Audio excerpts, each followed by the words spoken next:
What's up, everybody? So I'm back. It's been a while since I've been on a podcast or doing really much of anything. And the thing that got me down for the past 10, 12 days or so has been that I went through COVID. And so my family and I went through it, and I wanted to talk a little bit about my situation. I wanted to talk about my experience with COVID because even though a lot of people may not be interested, some of you might be. And so I wanted to make a little podcast regarding our uh, our little experience here with the COVID-19 virus. So back in it was November 16th is the day that I woke up feeling different a little bit. Now, what I mean by that is that I've lifelong been suffering with allergies. And so when I woke up on to that Tuesday, I felt like there was dust in my lungs. That's the best way that I could describe it. It was almost where it was hard to, it was a very annoying feeling. It didn't disrupt my breathing. It didn't make me feel like my breathing was labored. It was just an annoying feeling that I couldn't cough out, because normally when you got something in there and you feel like you get a good cough in, you can get that sensation to go away. And I was having a lot of trouble doing that. So it was annoying, and I dealt with it the whole day. But towards at evening time, when it was time to go to bed, around 10 p.m., I actually started to get a fever. And the fever, I didn't measure to see what kind of fever I had. It's just, I know what a fever feels like. I had the chills. I was cold, even though it wasn't really cold in our home. And I started getting the chills. So I went to bed that night knowing that something is probably up, and I'm going to go ahead and get myself tested for COVID the following day. So next morning I did wake up, I started feeling pretty crappy from fever. But I noticed that sensation like dust in my lungs wasn't there as much anymore. But now I have a new thing to deal with. I had the fever. So I went ahead and did the COVID test, and it came out positive. And at that point, I was just like, okay, well, we've been planning for this eventuality. And so I and my family, we already knew what we wanted to do. Immediately, I started kicking into gear our treatment plan that we had already set up with our physician.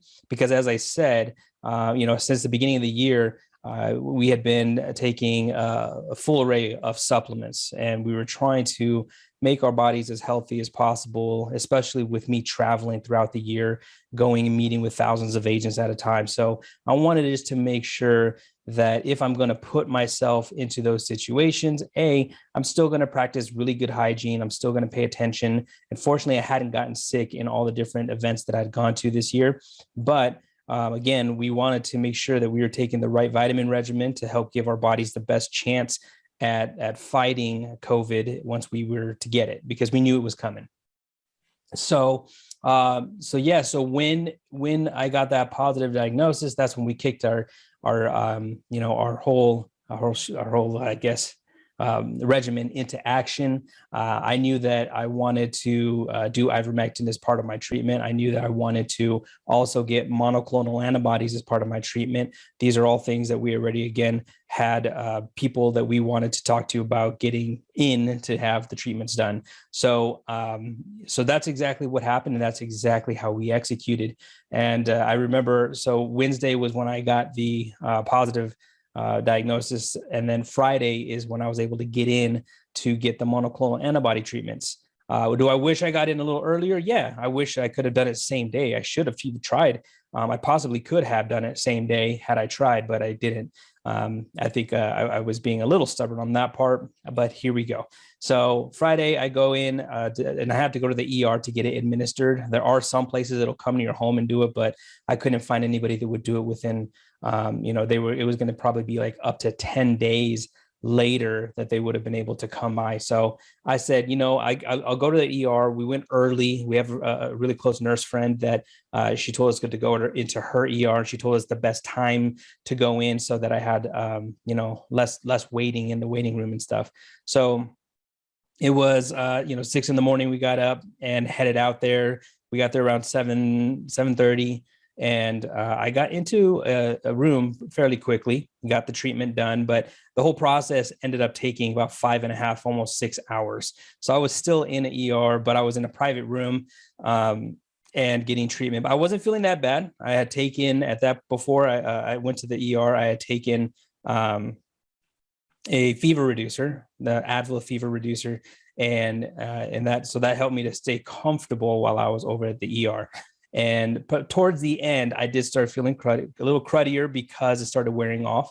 They discharged me, and so I was actually out waiting in the parking lot for my wife to come back and pick me up.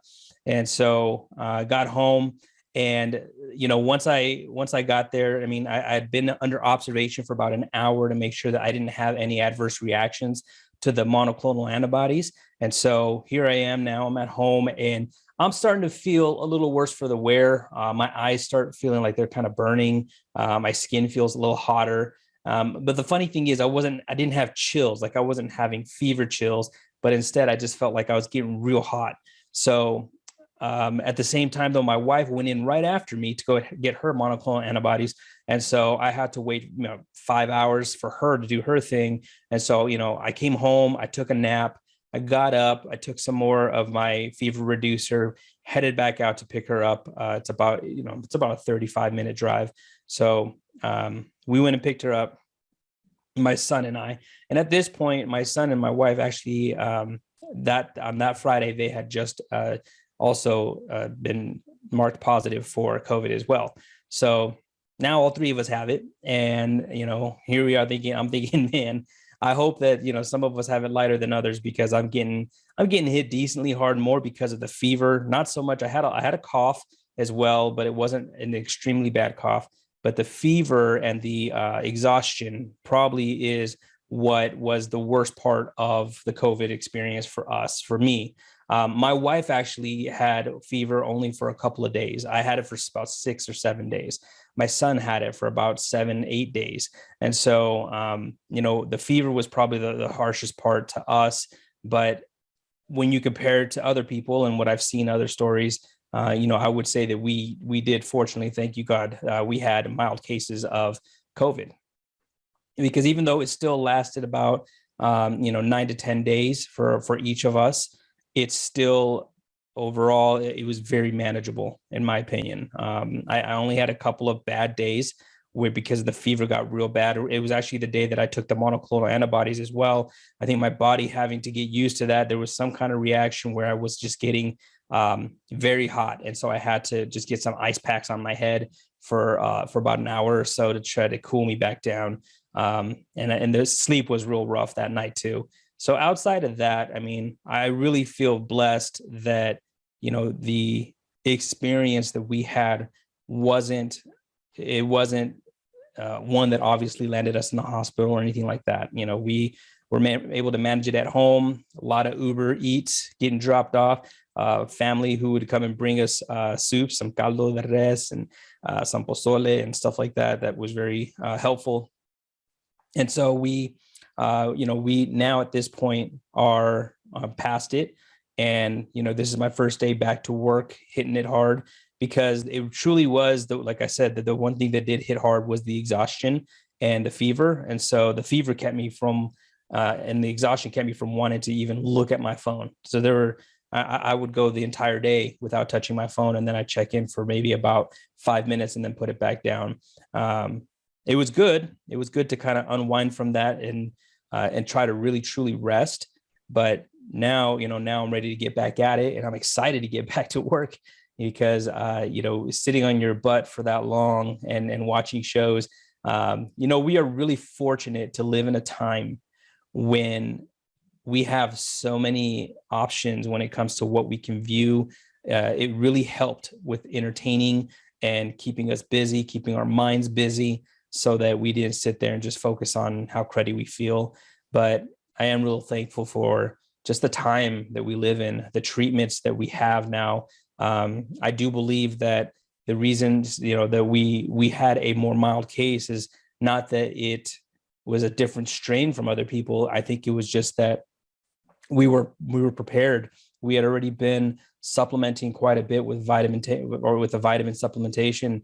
And I do believe that with the ivermectin and monoclonal antibody treatments, these are things that really helped us to and helped me to have a more mild case than what potentially could have happened. I'm still overweight. If you look at statistically speaking, they say that over 75% of the hospitalizations for COVID have been with people who are, clinically obese. And what I don't think people realize is that that marker for being clinically obese is not as high as you think. Like you could be 5'6", 180 pounds, 190 pounds, and you're clinically obese. I'm clinically obese.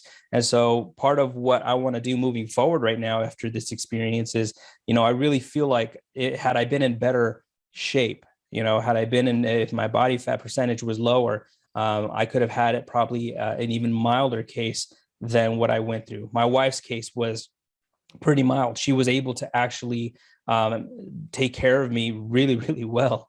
And she was really not down for very long. She had, like I said, fever for a couple of days.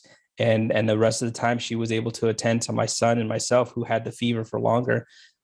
She's obviously lighter than I am, even though she was also she had probably even better vitamin supplementation than I did. And she started taking ivermectin the day before she got positive diagnosed, because we thought it would be a good idea, since she's going to be taking care of me, that she do that. And so I think that also contributed to her, getting over having a more mild case.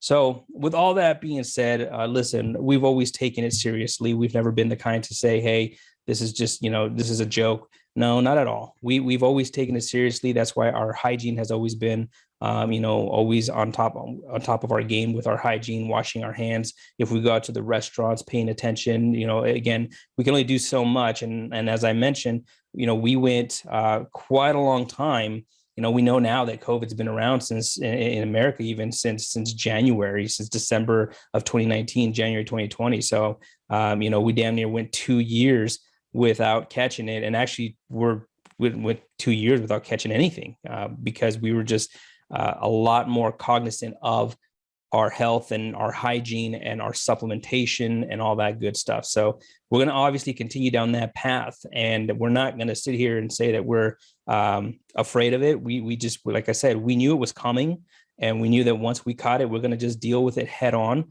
And so we did just that. And so again, I thank God that everything turned out the way it did. But I believe also that a lot of it had to do with the vitamin regimens that we were on and how we were paying attention to our health. So one thing moving forward, I am going to pay more attention and I'm for sure going to get my body fat percentage lower, because I want to be in better health. I'm going to be hitting the workouts harder now because we have a home gym. And so I'm going to take advantage of that. And, we're going to keep on living our lives because we have to, right? Because the world keeps spinning. And so we have to keep moving and we have to keep growing. And I hope you guys, again, don't allow this, this virus to paralyze any of you with fear, because it will eventually hit us all. That's just something that's going to happen. But unless you basically decide to just stay in your house completely 100% of the time and never go out, never interact with anybody, which there are some people doing that, but really we just wanted to get back to living our lives and doing what we do, because we only get one life. And so, we were out there doing our thing, but we're trying to take all the precautions possible so that we could weather this. So that's what, again, I'm so happy about our time in this current generation, where we have so many things at our fingers that we can have access to with physicians, online physicians, vitamin supplementations, other treatments for COVID. Okay, because it's not just the vaccine is not the only treatment. It's one of them, and there are several other treatments as well that are working. They just aren't being talked about very much, and so that's okay. At the end of the day, those who know. And just like us, prepared, and we're able to execute when the time came. So I really do wish you guys a blessed day. And I just wanted to catch you up on my experience and how it went for me, because I know that some of you guys are very, very much intrigued about that and wanted to know how it went for us. So with that being said, I hope you guys have a great holiday. And let's look forward to closing out this year strong. All right. Talk to you soon. Hey, thanks for watching the podcast. If you like the content, please hit the like button, subscribe to the YouTube channel. That way you can get notified when more new content comes out. We'll see you on the next one.